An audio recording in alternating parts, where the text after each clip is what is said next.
Welcome to Ryan's Running Reviews in partnership with Roadrunner Sports, and today we're taking a look at the Ride 16 from Saucony and also comparing it to last year's Ride 15 to see what changed. Let's run with it.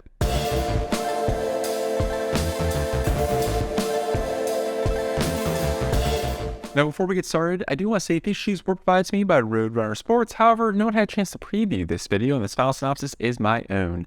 I'd also like to say, please leave a like on the video and consider subscribing.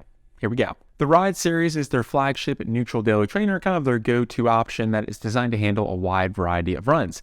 And I'll also say if you're someone who wants a bit more stability out of their daily trainer but doesn't want to go to something like the Guide, which is a stability shoe, I think the Ride works quite well, as I do consider it a very stable neutral daily training option. The Ride 15 and the Ride 16 are basically identical on paper. They both cost $140, although you'll be able to find the 15 on sale now that the 16 is out. They both only weigh 8.8 ounces, making it a lighter daily training option, and they both have the same 8mm heel to toe drop with the same stack height, 35 millimeters in the heel and 27 in the forefoot. These shoes are very close to each other with some very minor differences that we'll talk about here. To the best of my knowledge and research, it appears that Saucony only made a few small tweaks to the upper and left everything else essentially the same. The upper is still an engineered mesh material. However, last year we had two layers of it. Essentially, you had the internal liner of engineered mesh, which connected to the tongue as the tongue was fully gusseted, and then you had that outer layer of engineered mesh, which you can see here. That has been changed this year, where it's now just one continuous thin layer of engineered mesh with about the same kind of breathability. And I will say, I think they pulled it a little bit more tightly across the forefoot compared to last year. It feels roughly the same. I think you maybe have just a smidge more volume to the forefoot on the 15 compared to the 16. And the other thing is the tongue is no longer fully gusseted because there is no longer that internal engineered mesh liner to the shoe.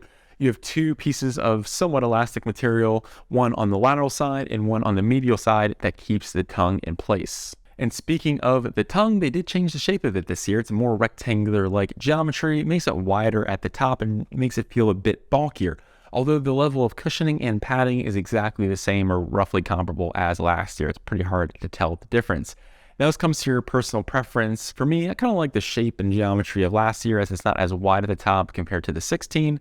And I think the 15 has a more seamless, consistent feel as it connects into the internal engineered mesh liner, which the 16 does not have, as it just has two pieces of material keeping the tongue in place.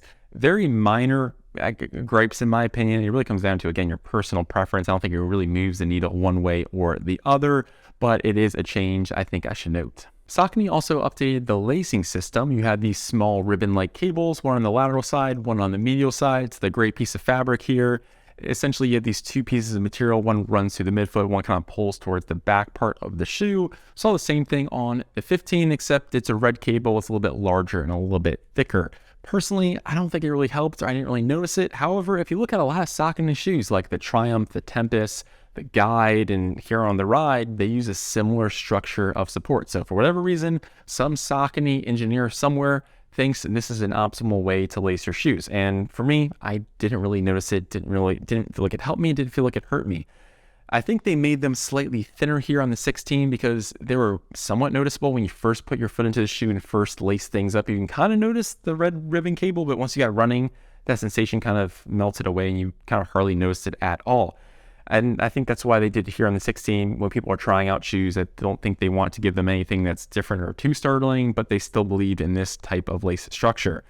In my opinion, didn't really notice it, didn't really bother me, and I think that the lockdown was quite superb here, and I don't know, it's just something to note, and it's quite interesting to see. I would love to talk to someone from Saucony and why exactly they use these little cables, but at the end of the day, for me, didn't bother me. It's less noticeable compared to the 15, so if you didn't like them on the 15, they're less noticeable, if hardly at all, here on the 16 with a great lockdown, very similar to last year. Moving to the back of the shoe, the 16 appears to have just a tiny bit more padding in the ankle and Achilles area, and a slightly wider opening to the shoe itself. The heel counter is quite sturdy, just like last year, and I really was happy again with the lockdown and fit.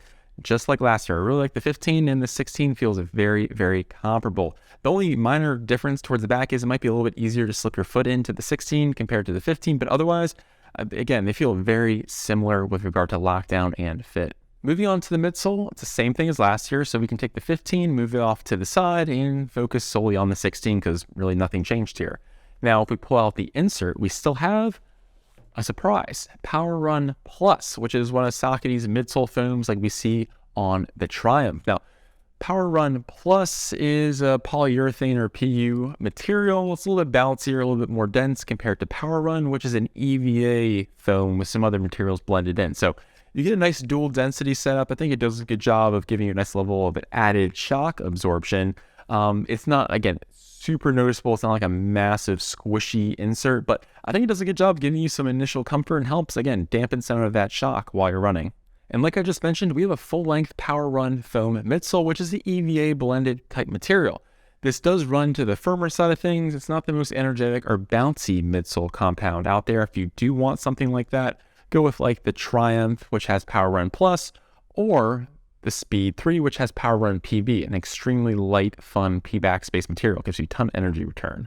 However, here on the Ride, this gives you, like I said, a rather firm experience, but has a nice level of shock absorption and impact protection. It's also quite stable because, yes, you have a solid base to run on, but also there is some contouring with the midsole, which means your foot sits a little bit lower within the foam, giving you kind of walls of foam on the lateral and medial side, keeping your foot from kind of doing anything too funky.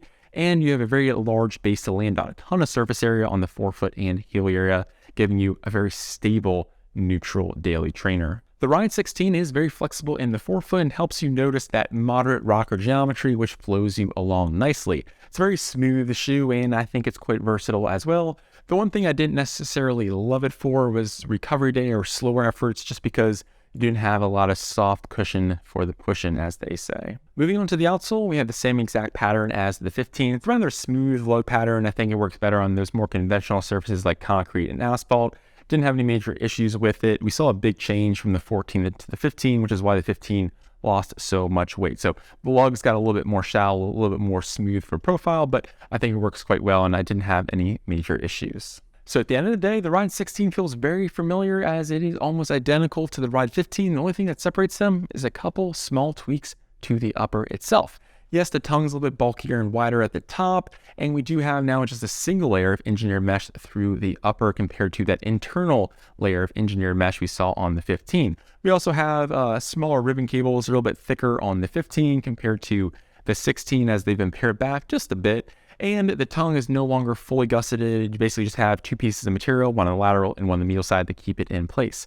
Otherwise, I'm actually kind of surprised Saucony didn't decide to change it up too much. They just made some small adjustments, and honestly, they may have just kind of looked out the community and said, hey, people really like the Ride 15. I was a fan. I love the upper. I love the fit, and I think it works as a versatile daily trainer. It's not the bounciest or squishiest option, but I think it's a solid, stable, neutral daily trainer if you want to have that in your arsenal. So kind of looked at that. They had success last year, and they said, let's just make us some small tweaks here, and that's what they did with the 16. So they are very similar, same kind of midsole, same ride with the Ride, and yeah, it just kind of comes down to what kind of tongue you want, or just what kind of, I guess, a ribbon cable experience you want. But otherwise, they are very, very similar. So let me know down in the comments what you think of the Ride 16. Are you happy with the updates? Did you want them to change more, or are you going to kind of stick with the Ride 15? I'd love to hear from you.